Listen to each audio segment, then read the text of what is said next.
All right, imagine for a second roaring waves towering way, way higher than a city apartment block. Picture a whipping wind that howls at the speed of a supercar, and rain that just lashes the ocean into an absolute fury. It is Mother Nature at her most terrifying. Welcome to this explainer, where we're going to examine exactly what happens when human engineering gets locked in a battle with the unstoppable fury of the ocean. You know, it's a question that has haunted sailors for literal centuries. What happens when humans challenge the might of nature? In this explainer, we're going to analyze 5 absolutely devastating historical shipwrecks to truly understand the tragic intersection of human hubris, the limits of our engineering, and the overwhelming, volatile might of Mother Nature. Part 1. The doomed replica, the HMS Bounty story. We are kicking things off with a ship that actually voluntarily challenged a monster storm. So, the HMS Bounty was originally built back in 1960 purely as a movie prop for a Marlon Brando film. It was this beautiful, beloved museum ship, though down below the waterline, she actually was a modernized vessel. But fast forward to 2012, and this 1960s replica somehow found itself directly in the crosshairs of Hurricane Sandy. We're talking about a category-level hurricane packing 115-mile-per-hour winds and monstrous 30-foot waves. Now, you're probably wondering, how on earth does a museum ship end up in a hurricane?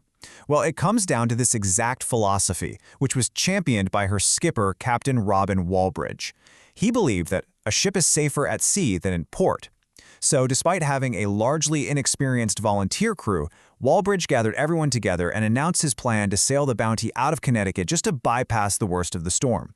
It was completely voluntary, but nobody declined the mission.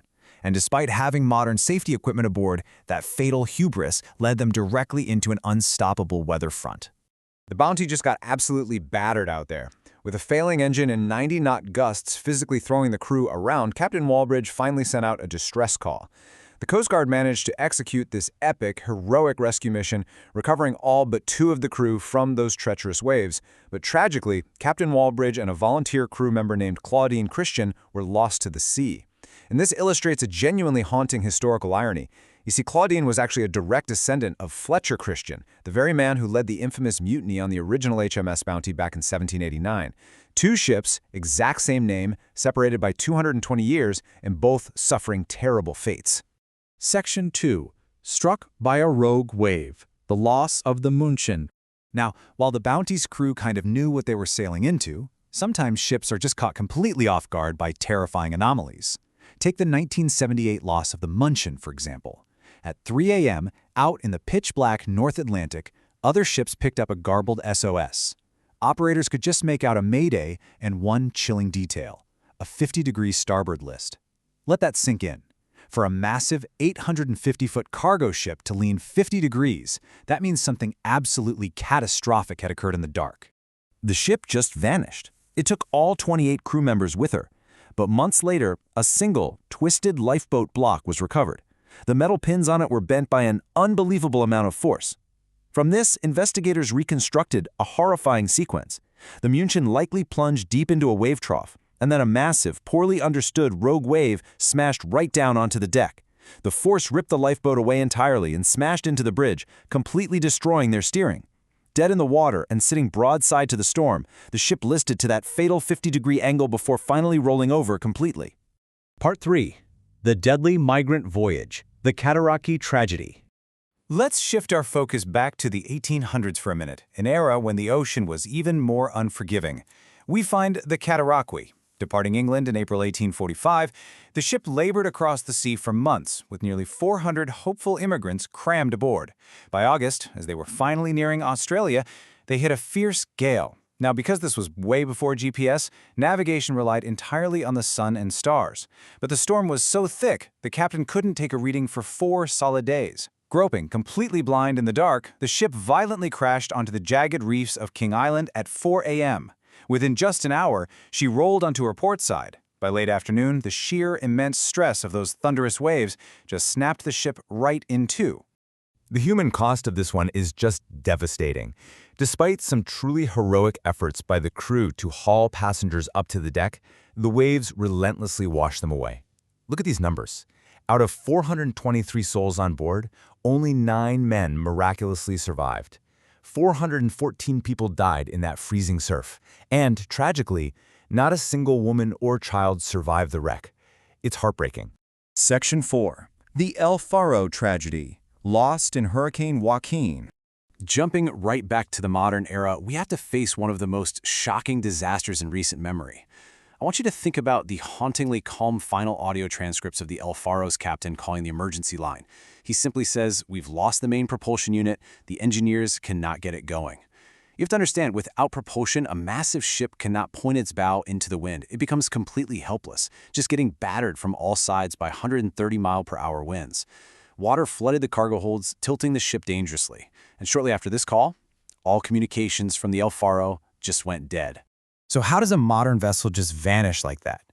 Well, the NTSB investigation revealed a cascading series of corporate and navigational failures. First, the captain relied on a private commercial weather service and actually ignored official National Weather Service warnings, steaming straight into the hurricane's path. On top of that, former crew members literally called the ship a rust bucket. A severe lack of fleet maintenance meant there were holes and corroded bulkheads that allowed massive amounts of water to breach the ship, which is ultimately what killed the engines. And astonishingly, the ship didn't even have a basic, approved damage control plan on board to handle a crisis like this. All 33 souls on board were lost. The El Faro disaster, as you might expect, prompted some massive industry changes. One of the most glaring failures they identified was the lifeboats. Under the old regulations, ships like the El Faro were somehow authorized to carry open-top lifeboats. I mean, think about that. In a Category 4 hurricane, an open-top lifeboat is essentially a death sentence. It offers absolutely zero protection and fills with water in seconds. Following this tragedy, the safety of life at sea or SOLAS regulations were completely overhauled to mandate enclosed lifeboats capable of withstanding severe conditions for vessels of this type. Part 5. Fatal Flaws. The HMS Captain. Okay, so we've seen ships doomed by hubris, by unknown rogue waves, and by poor maintenance. But to bring this explainer full circle, our final historical echo proves that fundamentally bad design spells doom, regardless of what century you're in. The HMS Captain was a brand new experimental turret battleship, but her creation was totally marred by a bitter feud between her eccentric designer, Cowper Phipps Coles, and the British Admiralty. Because they basically refused to cooperate with each other, the builders accidentally added hundreds of tons of unexpected weight to the ship, making it incredibly top-heavy. Crucial inclination tests that would have proved the ship was dangerous were delayed and just totally ignored.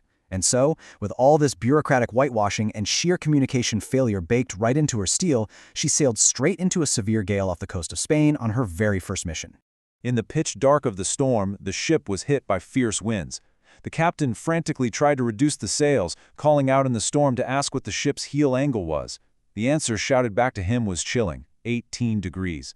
Lying so far over on her starboard side, the ocean literally began washing men right off the deck. With a roar, the dangerously top-heavy warship simply rolled completely onto her side and capsized. A mere 18 men managed to survive by clambering into a stray boat.